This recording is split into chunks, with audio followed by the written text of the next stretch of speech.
अस्सलाम वालेकुम दोस्तों। लीग टेस्ट में पाकिस्तान को बुरी शिकस्त हुई। उसके बाद आवाज उठी कि 3-4 क्रिकेटर्स को तो फारिग करो ना। इन्होंने पाकिस्तान टीम का बेड़ा गर्क किया। उसमें रिजवान भी हैं, सलमान अली आगा भी हैं और अजान अवैस का नाम भी आता है, जो अभी टीम में जगह बना पाए हैं। पर मैं 2025 से लेकर अब तक, यानी ये 1.5 साल का जो टाइम पीरियड बनता है टेस्ट और वनडे में, पाकिस्तान टीम की तरफ से सबसे ज्यादा रन किसके हैं वो मैं आपको बताने वाला हूं। उनमें यही खिलाड़ी आते हैं जिनके बारे में ये आवाज उठाई जा रही है कि इनको फारिग कर दो। ये बात मैं इसलिए कर रहा हूं, ठीक है उनके रन आए हैं बट पाकिस्तान को कोई खास फायदा नहीं हुआ, इसमें भी कोई दो राय नहीं है। बट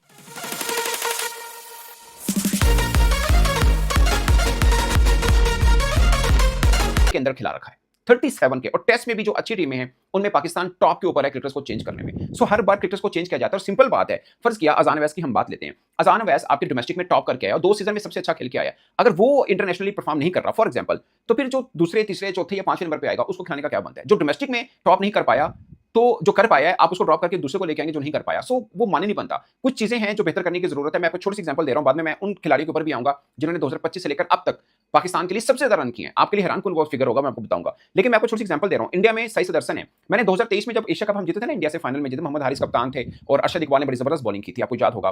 पूल मैच हम हारे थे और तैयब ताहिर ने 100 किया था, वो मैच हम जीते थे। उस मैच में सही सुदर्शन खेले हुए हैं, बल्कि उससे पहले पूल मैच में उसने 100 किया पाकिस्तान के खिलाफ। सो कम से कम 1-1.5 साल उन्होंने ए टीम में रखा। हालांकि बढ़िया प्लेयर है, इंटरनेशनल में आके परफॉर्म नहीं कर पाया। 87 उसका हाईएस्ट है और बात होती है कि इंडिया में टैलेंट है, इंडिया का टैलेंट और सो नहीं कर पा रहा। हालांकि उसकी जगह पे पादिका लाया, लगातार दूसरा 100 किया उसने। पॉइंट ये है कि इतना ग्रूमिंग के बाद भी इंटरनेशनली स्कोर नहीं कर पाया वो। बट ये नहीं कि उन्होंने ड्रॉप किया, पादिकल बाई चांस आया, शायद उसकी इंजरी वगैरह थी।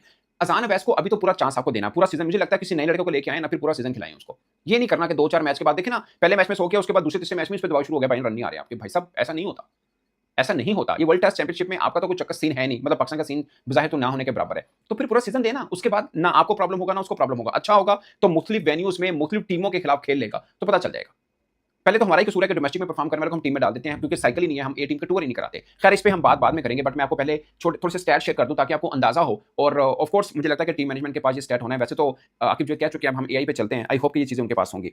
टेस्ट क्रिकेट में ये पिछले 1.5 साल में since start of 2025 till now Shan Masood top के ऊपर हैं। 9 मैचेस में 646 रन है उनके, ठीक है, 200 हैं और ये इसके इतने किसी के भी नहीं है। अब ये अंदाजा लगा लेना आपकी बाकी सबकी परफॉर्मेंस का, ठीक है। नंबर 2 के ऊपर रिजवान है, जिनके बारे में कह रहे हैं इन्होंने बदल दो।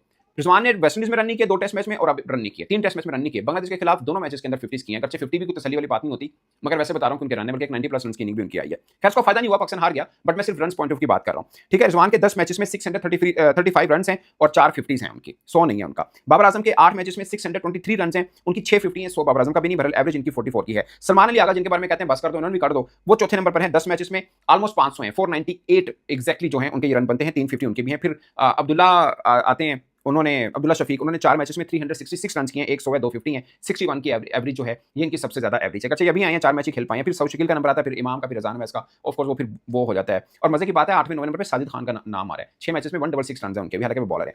अब ओडिया की बात करते हैं। अब ये बड़े ना खास स्टैट है। टेस्ट के मैंने बता दिया। अब शान मसूद नंबर 1 पे है, दूसरे नंबर पे मोहम्मद रिजवान है। टॉप 4 में आगा भी है, सलमान अली आगा भी है। अब वनडे की बात करते हैं। वनडे में नंबर 1 के ऊपर सलमान अली आगा है, ठीक है ना।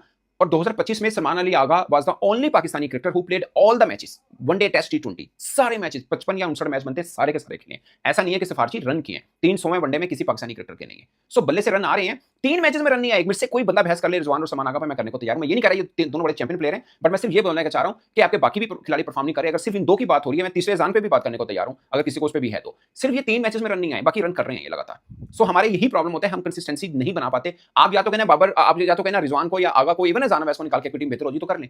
आपने 37 खिलाड़ी बदले वनडे में, क्या रिजल्ट आया? कोई नहीं। टेस्ट में भी आपने सबसे ज्यादा खिलाड़ी बदले, कोई फर्क नहीं पड़ा। वनडे में सबसे ज्यादा रन 23 मैचेस में 870 रन हैं। सलमान अली आगा के 43 की एवरेज है, 94 का स्ट्राइक रेट है, 300 है, 450 है। इससे अच्छी परफॉर्मेंस किसी की नहीं है। वो अलग बात है कि वो उस टीम का हिस्सा है जो बुरा खेल रही है, वरना सलमान अली आगा की परफॉर्मेंस वर्ल्ड वाइड वनडे में बहुत अच्छी है। टेस्ट में भी बुरी नहीं है, लेकिन वनडे में तो बहुत अच्छी है। टेस्ट में उस नंबर पे आते हैं जहां पे कम चांसेस हैं कि आप 100 की तरफ जाएं। टॉप 4 पोजीशन वाले ज्यादा 100 करते हैं बाय द वे।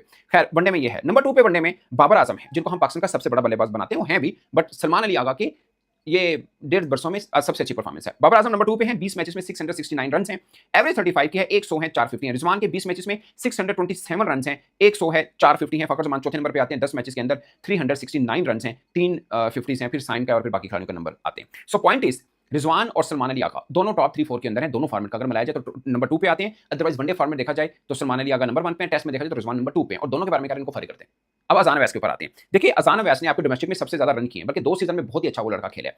उसके बाद आप क्या कहते हैं, उसने पहले में 100 किए, उसके बाद रन नहीं आए, मुझे भी है कि यार उसको आने चाहिए, बट इंग्लिश वाली कंडीशन में ओपनर सबसे बड़ा चैलेंज होता है और इंग्लिश कंडीशन के ओपनर के लिए वहां से बचाव करना, ठीक है, नंबर 1। नंबर 2, ठीक है, उनको वो कंडीशन भी मिली, बांग्लादेश की भी मिली, वेस्ट इंडीज की मिली, वहां पे रन आने चाहिए थे ज्यादा, जो कि उनके उस तरह से नहीं आए जो हम उम्मीद कर रहे हैं। बट ये वर्ल्ड टेस्ट चैंपियनशिप का साइकिल में पाकिस्तान का चांस बहुत कम है। आप उनको पूरा साइकिल खिलाएं, उससे तसल्ली आपकी भी होगी, उनकी भी होगी। पहली बात है, उनको लाया, इसलिए मैं कह रहा हूं गलत लाया गया था कि आपका बीच का कुछ सिस्टम ही नहीं है। डोमेस्टिक में परफॉर्म किया, सीधा पाकिस्तान। ये दुनिया में नहीं होता, हमारे यहां होता है। ऑस्ट्रेलिया इंडिया आएगा, पहले अपनी ए टीम को भेजेगा। इंडिया ऑस्ट्रेलिया गया, पहले ए टीम को भेजा। इंडिया श्रीलंका, हालांकि फारिग तरीन टीम श्रीलंका की माजरत के साथ, मगर इंडिया ने पहले अपनी ए टीम वहां पे भेजी है। आप सोचिए 500 प्लस रन मार दिए इंडिया ने, धुलाई कर दिया आखिर मार मार के श्रीलंकन बॉलर्स को। पादिक्काल का दूसरा 100 है, जुरैल भी 100 कर गया भाई, उसका भी टेस्ट क्रिकेट में दूसरा 100 है। उसके बाद 2 खिलाड़ी भी आज उन्होंने आउट कर दिया, सीधी सीधी जीता, एक हाथ से भी खेले इंडिया जीत जाएगा। फिर भी उससे पहले उन्होंने अपनी ए टीम को भेजा है। तो दुनिया भर में ग्रूमिंग प्रोसेस यही होता है। इवन कि बांग्लादेश, वो साउथ अफ्रीका का टूर करेगा, उससे पहले अपनी ए टीम को भेजेगा। पता नहीं हमारी ए टीम के साथ कोई खेलेगा नहीं या खेलने को तैयार नहीं होता। हमने 2-4 टूर करवाए हैं, वो सबने अपनी कोई काउंटी की टीम खिला देता है, कोई अपनी सी डी लेवल की टीम खिलाता है। हमारी तो मेन टीम से व्हाइट बॉल के अंदर वो अपनी ए बी टीम खिला देते हैं।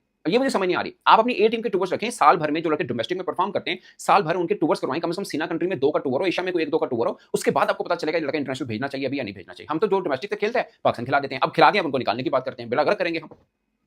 पहले हुजैफा के साथ ऐसा किया था, अब इसके साथ करने हैं, अजान अवैस के साथ। मैंने उस वक्त भी कहा था, उस बेचारे को 2 मैच के बाद फारिग कर दिया, कितनी ज्यादती है। अब इसको फारिग करने की बात हो रही है कि अजान अवैस को फारिग कर दें, क्यों करें? आप वर्ल्ड टेस्ट चैंपियनशिप का पूरा साइकिल उसको खिलाएं, उसके बाद डिसाइड करें, क्योंकि साइकिल के अंदर उसको घर में भी सीरीज मिल जाएगी, ओपोनेंट डिफरेंट भी आएंगे, कंडीशन भी थोड़ी डिफरेंट मिल जाएगी, शायद कहीं 1-2 ओवर अच्छी नहीं गई। सोचे पहले में 100 किया था, आगे भी कहीं 100 आ गया तो उसका मोमेंटम बन जाएगा। प्लेयर बड़ा है, बुरा नहीं है, वो प्लेयर बढ़िया है, वो नहीं रन हुए कोई बात नहीं, पूरा साइकिल खिलाइए, उसके बाद रिजल्ट पे पहुंचेगा। हर बार 2-4-5 मैच खेलते हैं और हम चेंज करने के ऊपर आते हैं, जो कि इनजस्टिस होता है किसी भी नई खिलाड़ी पे। मुझे लगता है पूरा साइकिल खिलाना चाहिए, उसके बाद आपको समझने में या रखने में